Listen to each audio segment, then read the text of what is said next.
why still the US or other countries rely on China.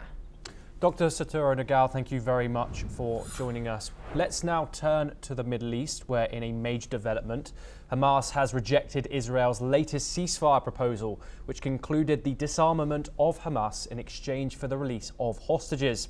A senior Palestinian official confirmed that Hamas refused the offer due to Israel's failure to commit to the ending the war or withdrawing from Gaza. During a visit to Gaza, Prime Minister Benjamin Netanyahu warned that Hamas that it would face more and more blows as Israel intensifies its military actions. Meanwhile, Hamas has claimed to have lost contact with the group holding Israeli-American hostage Eden Alexander after an Israeli strike targeted their location. Israel continues its offensive in the Gaza Strip despite mounting criticism as the humanitarian situation worsens. Over 51,000 people have died in the ongoing conflict since October 2023, with Israel's latest airstrikes killing at least 1,630 more. We are now joined by Ross Feingold, political risk analyst located in Taipei, Taiwan, to discuss this further. Ross, thank you very much for joining us, as always. Hamas has rejected Israel's offer to disarm for hostage release. What realistic incentive could bring them back to the table? Possibly the resumption of aid, which has been cut off for quite some time already.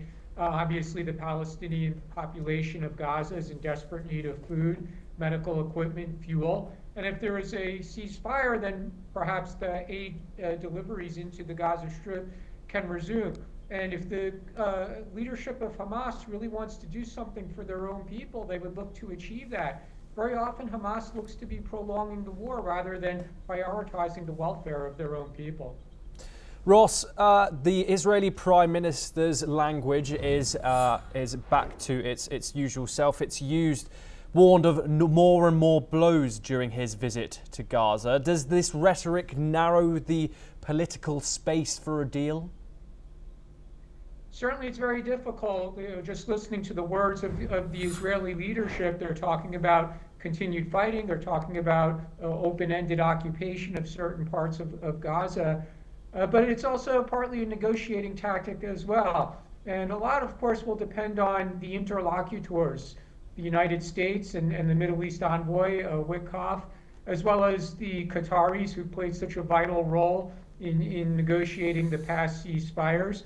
And I think Israel is also setting out a hard position so that they have some room for movement in negotiations.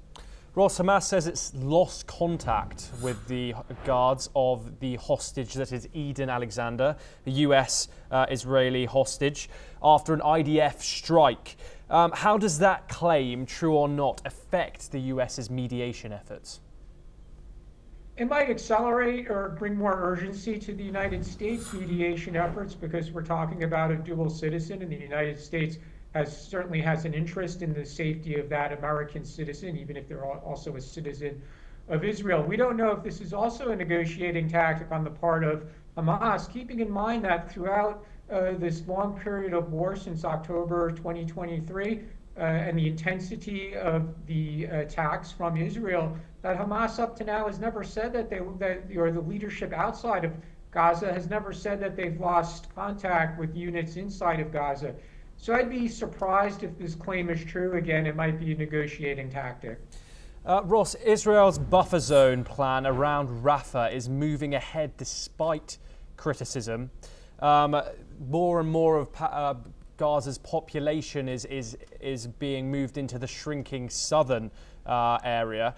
Could this kind of create a de facto partition of Gaza? Certainly, and if the Israeli leadership, both the civilian leadership as well as the military leadership, think that's what they need to do to keep Israel safe from future Hamas attacks, they're going to do it, notwithstanding the likely criticism from other countries in the Middle East, the Arab countries, and including from countries that have been generally friendly to Israel, like the Western European countries. But ultimately, the United States is going to defer to the Israeli leadership decisions on such things.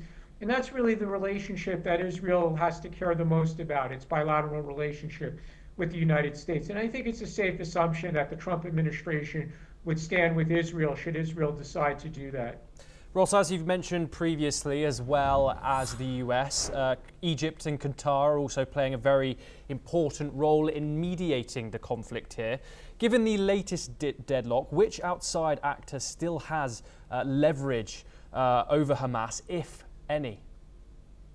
I think Qataris still do. They've shown themselves to be a neutral interlocutor during the previous rounds of ceasefire negotiations. I think they've developed an enormous amount of credibility, both with Hamas, Israel, as well as with the United States. So I think they're still going to have to play the key role here, more so than the Egyptians. Ross Feingold, thank you very much for joining us.